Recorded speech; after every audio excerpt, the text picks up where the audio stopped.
বেসন, coffee powder আৰু গোলাপ জল মুখখন ভালকৈ ফেচ ৱাছ কৰি এই পেষ্টটো মুখত লগাবচোন। ৰিজাল্টটো আপোনালোকে নিজেই গম পাব। বাই দ্য ৱে, বহুত দিনৰ মূৰত আকৌ এটা মিনি ভ্লগলৈ স্বাগতম।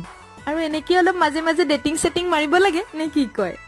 তেৰি আপোনালোকো বৰ বদমাছ দেই। কাৰ লগত যোৱা বুলি ভাবিছিলে বাৰু? মই কিন্তু মোৰ বেষ্ট ফ্ৰেণ্ডজনীৰ লগতহে গৈছিলো। ফাৰ্ষ্টতে বৰনগৰ ফাষ্টফুডৰ চিকেন বিৰিয়ানী আৰু এতিয়া কফি।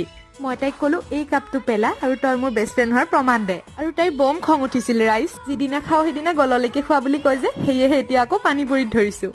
একচুৱেলি মই গৈছিলো বজাৰলৈ আৰু তাই আহিছিলে মোক কোম্পানী দিবলৈ। আমাৰ দৰে চিংগেল মানুহবোৰৰ ডেটিং মৰা ভাগ্যটো নহবগে এইটো জনমত।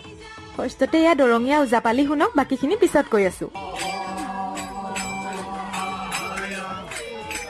নেক্সট দিনা মনসা পূজাৰ বাবে মই গৈছিলো পাঠশালা। আৰু এয়া হ'ল ইউটিউব ব্লগাৰ মোৰ ভতিজা। বাৰু আপোনালোকে দৰঙীয়া ওজাপালি দেখিছেনে? দেখা নাই যদি সময় সুবিধা মিলিলে চাব, বৰ ভাল লাগে। Please subscribe my YouTube channel.